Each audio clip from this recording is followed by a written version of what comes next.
Qu'est-ce que la Toussaint? C'est une fête dans laquelle on fait mémoire de tous les saints du ciel, c'est-à-dire que de toutes les personnes qui sont en présence de Dieu dans la gloire du Seigneur, au ciel, au paradis comme on dit. Alors ces saints, il y a les saints qui sont connus, et puis il y a tous les saints qui sont bien plus nombreux, qui sont inconnus, qui sont peut-être nos grands-parents, nos arrière-grands-parents, nos voisins, qui sont décédés, qui sont morts. Elle nous permet de toucher du doigt ce qu'est la communion des saints. C'est-à-dire que entre nous qui sommes sur la terre et puis ceux qui sont dans le ciel, il y a une vie commune.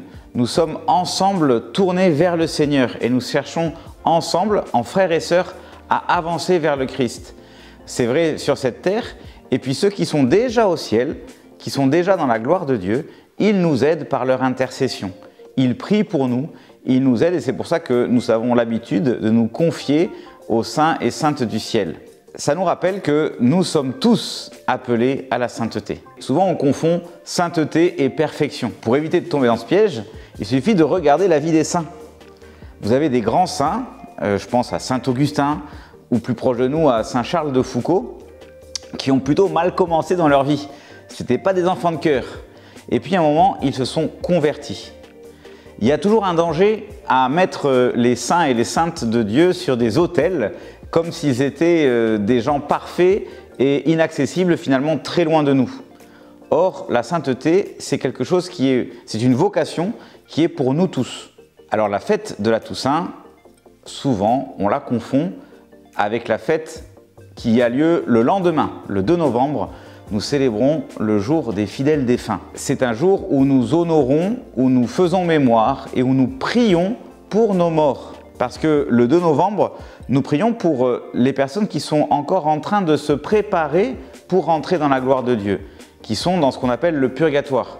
Et en fait, nous avons besoin de prier pour eux parce qu'ils ont besoin de se préparer à entrer dans la gloire de Dieu. Ils ont déjà pris le bon chemin, ils vont vers le ciel, mais ils ne sont pas encore pleinement dans la gloire du Seigneur et pour cela, ils ont besoin de nos prières. Je vous propose 3 conseils pratiques pour bien vivre ces célébrations.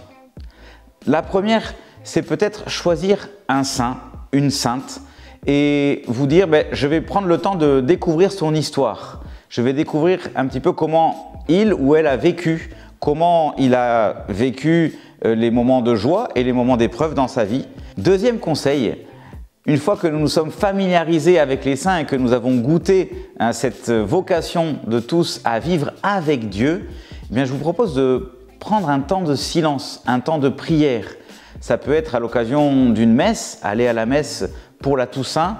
Ça peut être aussi vous recueillir dans une église ou partager un temps de prière avec vos amis à l'aumônerie ou à la fac. Et puis 3e conseil, prions pour nos défunts, nos êtres chers qui sont partis, ceux qui sont morts. Nous pouvons souvent, quand nous pensons à eux, être pincés par la nostalgie en nous rappelant du passé. Et c'est normal et c'est humain. Jésus a pleuré sur la tombe de son ami Lazare. Donc pour prier pour nos défunts, on peut simplement les présenter au Seigneur dans la prière. On peut aussi faire célébrer des messes pour eux. Dans la messe, nous rappelons la mort et la résurrection du Christ. Il est vainqueur de la mort. Donc faire célébrer des messes pour les défunts, c'est aussi une manière d'unir nos êtres chers à Jésus qui est sorti victorieux de la mort. Bonne fête de la Toussaint à tous. Comme ça fait nul.